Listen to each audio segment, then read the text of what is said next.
अमरावतीतलं तरुणींवरील अत्याचार प्रकरण आणि या प्रकरणी पीडितांच्या कुटुंबियांशी SIT कडून संपर्क करण्याचा प्रयत्न आहे। बदनामीच्या भीतीनं पीडितांच्या कुटुंबियांचा प्रतिसादच नाहीये। 7 दिवसात फक्त एकच पीडित तरुणी समोर आल्याची विश्वसनीय सूत्रांची माहिती आहे। अधिक माहिती घेऊया आपले प्रतिनिधी सूरज दहाट यांच्याकडून। सूरज, या सगळ्या प्रकरणी आता अमरावतीतील अत्याचार प्रकरणी पीडितांच्या कुटुंबियांशी SIT संपर्क करणार आहे। नक्कीच आपण जर पाहिलं तर या संपूर्ण प्रकरणाचा तपास जो आहे SIT मार्फत या ठिकाणी केला जातोय। मात्र आतापर्यंत 8 दिवस उलटूनही या ठिकाणी फक्त एकच पीडिता समोर आलेली आहे। तिचं संपूर्ण बयान या ठिकाणी सुरू आहे। मात्र यातील देखील अद्यापर्यंत तक्रार किंवा गुन्हा दाखल या ठिकाणी झालेला नाही, फक्त बयानच त्या मुलीचे झालेलं आहे।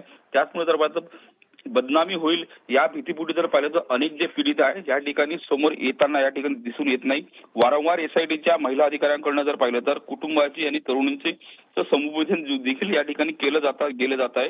मात्र अल्पसंख्याक समाजाच्या वतीने एक फतवाच काढला की काय असंच म्हणावं लागेल, कारण का 2च दिवसापूर्वी आपल्याला माहितीच आहे की या संपूर्ण कुटुंबावर, आरोपीच्या कुटुंबावर या ठिकाणी सामाजिक बहिष्कार टाकल्याची बातमी सुद्धा या ठिकाणी समोर आलेली होती। दुसरीकडे जर पाहिलं तर संपूर्ण पीडिता आणि त्यांचे कुटुंबियांना या ठिकाणी विशिष्ट समाजाच्या या ठिकाणी धर्मगुरूंनी सांगितलेलं होतं की कुणीही पोलिसात तुम्ही जाऊ नका, असं एकूणच या ठिकाणी ऑफ द रेकॉर्ड या ठिकाणी सांगण्यात आलेलं होतं। त्याच अनुषंगाने संपूर्ण ह्या घडामोडी या ठिकाणी एकूणच या ठिकाणी सुरू आहे आणि अद्यापपर्यंत जर पाहिलं तर एकच पीडिता या ठिकाणी समोर आली आहे। त्यामुळे SITच्या त्या पथकाला जर मात्र त्या ठिकाणी अपयश येताना तपासामध्ये दिसून येत आहे।